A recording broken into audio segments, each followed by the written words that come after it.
There are many beautiful things out in space that you can see from the Rekorth Observatory here at Millikan University, but there are some things you can't see, things that pose quite a danger to us here on Earth. 93 million miles away sits our old but still very active sun. Like Earth, the star has weather too, but it's far from what we're used to. Solar flares, radiation storms, coronal mass ejections, all a part of space weather, which has become a serious threat for our planet. So the sun has been doing its thing for 4.5 billion years, but we've developed lots of technologies that make us more vulnerable. Bob Rutledge is just one of dozens of scientists at the Space Weather Prediction Center in Boulder, Colorado, working to advance this relatively new field. Many people compare us to weather forecasting in the 50s and 60s, and maybe if they're generous in the 70s. If you're like me, you rely on your GPS to get from point A to point B. Well, in a solar storm, it's going to be useless.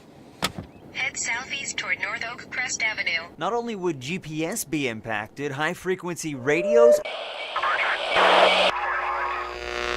would be silenced, and power gone, leaving billions in the dark for days, weeks, and maybe even years in the strongest storms. If you have a big enough episode of this, it will overload transformers in our power grid and blow them out.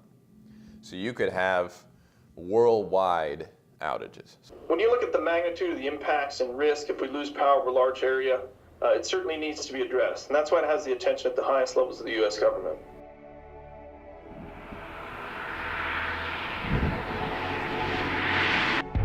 Scientists don't know when the next major storm will happen, but they're working very hard to make sure our country is prepared. So maybe between a 1 in 10 or 1 in 20 chance of it happening again in the next decade. A little tough to say for sure, but what we do know is it's not a question of if, it's really just a question of when. It's a frightening prospect and a very real one. If you head on over to WANDTV.com, click on Site Watch. There, I've posted a link to where you can find the current space weather conditions. Reporting from the Rekorth Observatory, Adam Del Rosso, WAND News.